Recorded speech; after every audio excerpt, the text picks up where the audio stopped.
kemenangan Israel atas Iran tak lebih dari ilusi. Serangan terhadap Iran justru menjadi kekalahan paling pahit dalam sejarah militer Israel. Serangan Israel ke Iran yang didukung Amerika Serikat, termasuk serangan ke fasilitas nuklir, berakhir dengan hasil sebaliknya.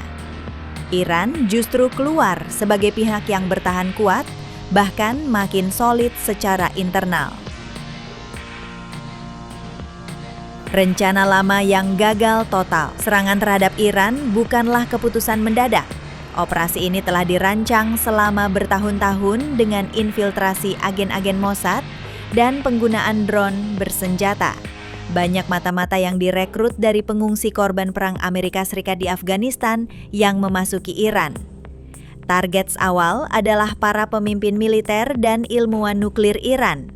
Bahkan, upaya pemimpin tertinggi Iran, Ayatollah Khamenei, gagal karena keberadaannya tidak terlacak. Alih-alih menimbulkan kekacauan internal, serangan tersebut justru membuat rakyat Iran bersatu membela pemerintah mereka.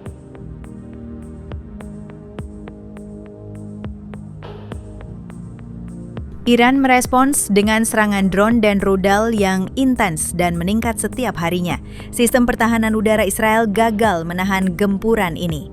Pada hari ke-12, rudal Iran menghantam kota Beersheba di Bir al-Saba di wilayah pendudukan Nakab secara besar-besaran, merusak ribuan bangunan termasuk kementerian dan institusi riset strategis Israel.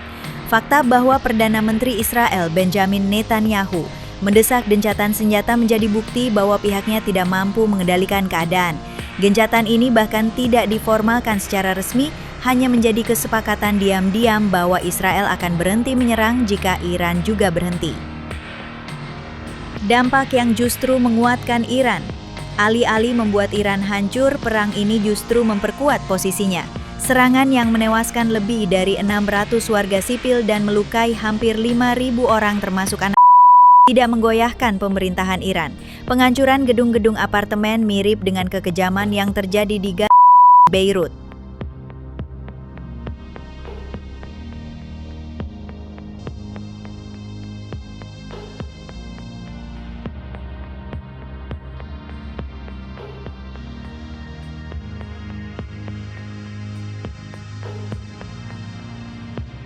Ironisnya, negara-negara Barat justru menuding Iran sebagai ancaman perdamaian Timur Tengah.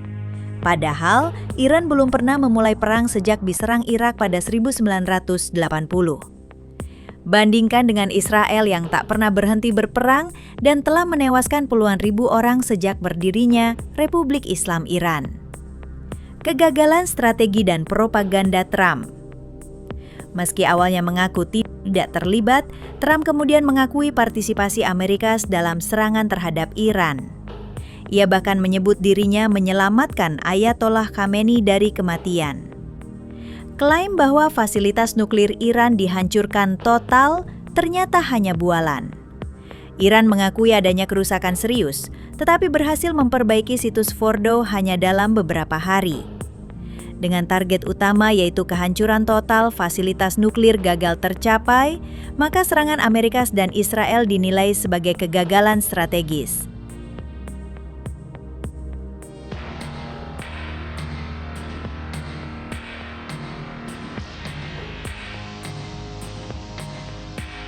Bahkan posisi Trump sebagai presiden anti-perang dipertanyakan, karena justru menyeret Arekas ke konflik dunia mulai membuka mata genosida di Gaza dan agresi terhadap Iran semakin membuka mata dunia terhadap karakter kolonial dan brutal dari Zionis Israel.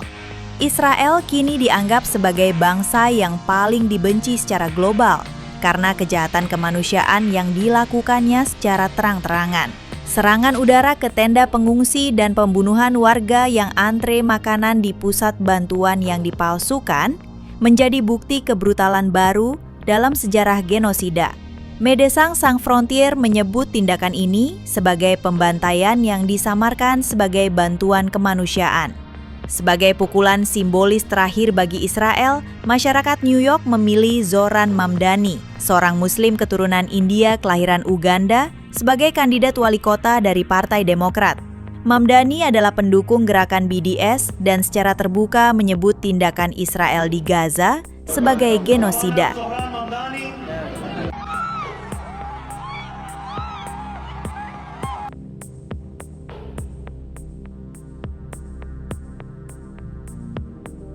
Untuk seorang Muslim pro-Palestina bisa memenangkan nominasi di kota dengan populasi Yahudi terbesar di luar Tel Aviv, ini merupakan pertanda kuat bahwa opini publik global mulai bergeser drastis.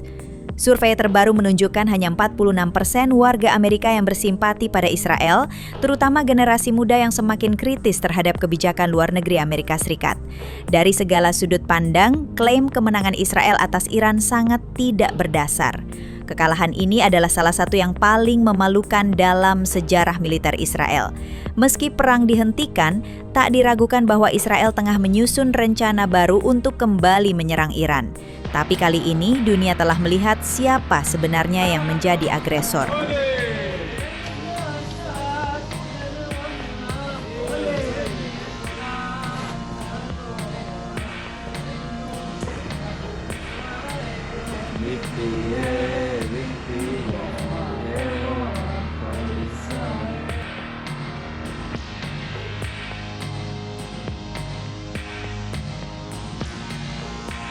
Iran secara resmi mendeklarasikan serangan hukuman ke Israel.